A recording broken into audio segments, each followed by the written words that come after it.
သူတို့ရှာဖွေတွေ့ရှိလိုက်တာဘလောက်တောင်အနေရကြီးတဲ့ရေဒီယိုတက်တိကြွပစ္စည်းလဲဆိုတာသူတို့ကိုယ်တိုင်လည်းမသိခဲ့ကြဘူးစိတ်လှုပ်ရှားလုံးလို့အတင်းအဓမ္မပစ္စည်းကိုရိုက်ဖွင့်ပြီးထူးဆန်းတဲ့တပ်ထုတုံးကိုထုတ်ယူလိုက်ကြတယ်သူတို့အမြင်မှာတော့ဒါဟာထိပေါက်တယ်လို့ပဲလို့ထင်ခဲ့ကြတာအစပိုင်းမှာတော့သူတို့ထင်တာမှန်တယ်လို့ပါပဲအမိုက်ဟောင်းဆိုင်ပိုင်ရှင်ကအဲ့ဒီပစ္စည်းကိုမြင်ချင်းပဲဒေါ်လာ2000နဲ့ချက်ချင်းကန်လန်းခဲ့တယ်အဲ့ဒီလူနှစ်ယောက်လည်းပတ်စံကိုယူပြီးသူတို့ရဲ့ကံကောင်းမှုကိုပျော်မဆုံးဖြစ်ရင်ထွက်သွားခဲ့ကြတာပေါ့ဒါပေမဲ့အမိုက်ဟောင်းဆိုင်ကိုပြန်ရောက်တဲ့အခါအခြေအနေတွေကစတင်ပြောင်းလဲလာတော့တယ်လုံသမားတွေကအဲ့ဒီတထုဘူးကိုရိုက်ခွဲလိုက်တဲ့အခါအတွင်းထဲမှာဝိုင်ယာကျိုးအနေငယ်ကလွဲရင်တန်ဖိုးရှိတာဘာမှမပါနေဘူးရှင်းပြလို့မရတဲ့အခြေအနေမှာပဲညရောက်လာခဲ့တယ်အဲ့ဒီအချိန်မှာပဲထူးဆန်းတာတွေစဖြစ်တော့တာပဲပိုင်ရှင်ဖြစ်သူကအဲ့ဒီတထုတုံးကနေအမောင်ထဲမှာထူးဆန်းပြီးကြောက်စရာကောင်းတဲ့အပြာရောင်လင်းနှန်းတွေထွက်နေတာကိုသတိထားမိသွားတယ်ဒါဟာတကယ်တော့သတိပေးချက်တစ်ခုဖြစ်နေတာပါဒါပေမဲ့သူ့အတွက်တော့ဒီအလင်းကြောင့်ဒီယတနာကပိုပြီးတန်ဖိုးရှိတယ်လို့ခံစားရစေခဲ့တယ်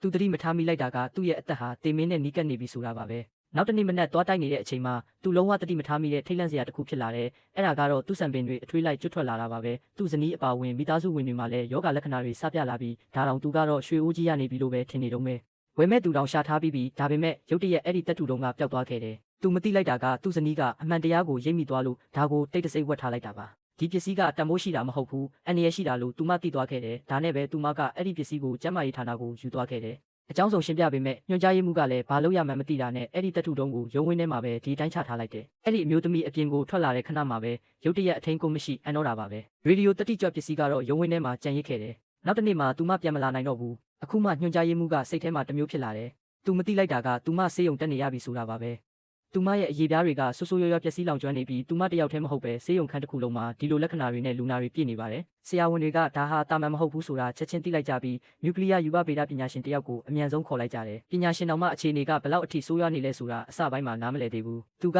ကျမရေးဌာနကိုစမ်းသပ်တဲ့စက်ပစ္စည်းတွေနဲ့တွားကြည့်တဲ့စက်ကိုဖွင့်လိုက်တာနဲ့တုံခါတန်တွေကမရက်မနာဆူညံထွက်လာတော့တာပဲရေဒီယိုတက်တိကြွမှုတိုင်းတာချက်တွေကအမြင့်ဆုံးကိုကျော်သွားပြီးအစပိုင်းမှာသူကစက်ပြက်နေတယ်လို့ပဲထင်ခဲ့ပေမဲ့တကယ်အကြောင်းရင်းကအဲ့ဒါမဟုတ်ခဲ့ပါဘူး။မနေ့ကအမျိုးသမီးအန်ခဲ့တဲ့အန်ဖက်တွေကညွှန်ကြားရေးမှူးရဲ့ဖက်နှက်မှာကတ်နေခဲ့ပါတယ်။သူတို့နျူကလ িয়ার စက်ကရိယာကုမ္ပဏီတစ်ခုကိုအပြေးလွှားသွားပြီးစက်ကိုထပ်စစ်ကြည့်တော့လဲအဖြေကအတူတူပဲစက်ကဘာမှမဖြစ်ဘူး။တစ်ဖက်မှာလည်းကျမ်းမာရေးဌာနကဝန်ထမ်းတွေကအဲ့ဒီထူးဆန်းတဲ့တတုကိုလာသိမ်းပေးဖို့မိသက်ကိုအကူအညီတောင်းလိုက်ကြတယ်။ပညာရှင်ကအမြန်ပြန်ရောက်လာတဲ့အချိန်မှာတော့ရလက်ကညင်းလို့မရတော့ဘူး။ရေဒီယိုတက်တိကြွမှုကကောင်းကင်ကိုထိုးဖောက်မတက်မြင့်တက်နေတာ။နောက်ဆုံးမှာတော့ဒါဟာအန္တရာယ်ရှိရုံတင်မဟုတ်ပဲအရေးပေါ်အခြေအနေကြီးဖြစ်နေပြီဆိုတာသူတို့သဘောပေါက်သွားကြတယ်။ Wait, stop! Hold on! Put that back down right now! Chris, no one was supposed to touch it. I didn't touch it. I called the firefighters. It's going in the room. No, it's radioactive. Oh no! Radioactive? It's incredibly dangerous.